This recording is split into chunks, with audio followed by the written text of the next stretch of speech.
Everyone, मैं आकृति अग्रवाल आज आपके सामने एक नया वीडियो लेकर उपस्थित हूँ। आज के वीडियो में हम बात करेंगे डिमांड फॉर मनी यानी मुद्रा की मांग के बारे में। इसका क्या कॉन्सेप्ट है, कौन कौन सी थ्योरीज हैं, कौन सी अप्रोचेस हैं, इन सभी के बारे में बात करेंगे अपने आज के वीडियो में। तो बिना देर किए वीडियो को शुरू करते हैं।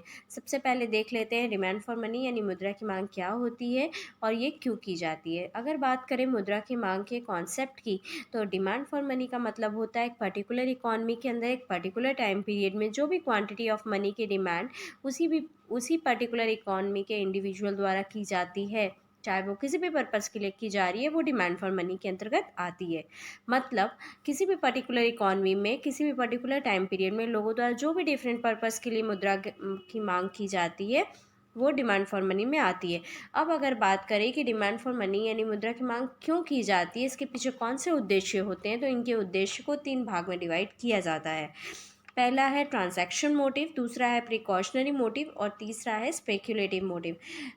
प्रिकॉशन अगर बात करें ट्रांजैक्शन मोटिव की, तो ट्रांजैक्शन का मतलब होता है लेन देन, यानी किसी भी इंडिविजुअल के द्वारा मुद्रा की मांग लेन देन के उद्देश्य से की जाती है। यानी जब सबसे पहले किसी भी इंडिविजुअल को इनकम प्राप्त होती है, तो वो मुद्रा की मांग लेन देन के उद्देश्य से करता है, अपनी डे टू डे लाइफ की ज़रूरतों को पूरा करने के लिए करता है।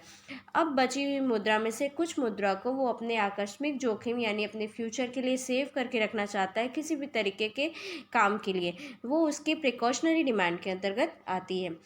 फिर किसी बची हुई इनकम का कुछ ना कुछ हिस्सा वो कहीं ना कहीं इन्वेस्ट करना चाहता है, जिससे वो अपने भविष्य में कुछ रिटर्न को प्राप्त कर सके। ये उसकी स्पेक्युलेटिव डिमांड के अंतर्गत आती है। स्पेक्युलेटिव का मतलब होता है सट्टा लगाना।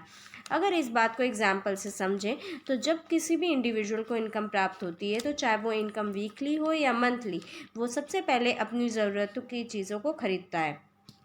ये उसके ट्रांजैक्शन डिमांड के अंतर्गत आती है।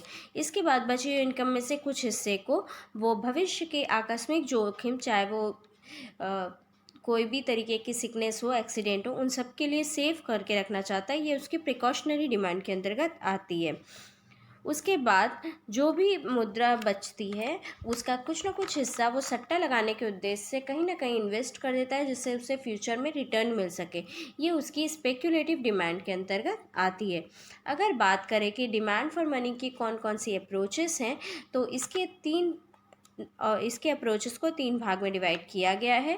First one is classical approach, second one is modern approach and third one is Friedman restatement quantity theory of money. यानी कि पहले को क्लासिकल अप्रोच है, दूसरा मॉडर्न अप्रोच है, तीसरे फ्राइडमैन की थ्योरी है। क्लासिकल अप्रोच में 2 अप्रोच हैं, जो कि पहला है फिशर अप्रोच, जिसको क्वांटिटी थ्योरी ऑफ मनी कहा जाता है, और सेकंड है कैम्ब्रिज अप्रोच यानी कि क्वालिटी थ्योरी ऑफ मनी। इन सभी को मैं अलग सेपरेट वीडियो में कवर करूँगी। उसके बाद में अगर बात करें मॉडर्न अप्रोच की, तो मॉडर्न में भी 2 हैं, किन्सियन अप्रोच और पोस्ट किन्सियन अप्रोच। यानी किन्सियन के द्वारा जो दिया गया अप्रोच है वो मॉडर्न थ्योरी में आता है, और उसके बाद जो दिया गया अप्रोच है वो पोस्ट किन्सियन अप्रोच में आता है। And the last one is Friedman restatement theory of, last में जो है वो फ्राइडमैन की क्वांटिटी थ्योरी ऑफ मनी है, जो कि जिसको रीस्टेटमेंट थ्योरी ऑफ मनी भी कहा जाता है। Thanks for watching. For more such interesting video बने रहिएगा मेरे इसी चैनल पर, और लाइक एंड सब्सक्राइब करना मत भूलिएगा। Thanks, bye bye.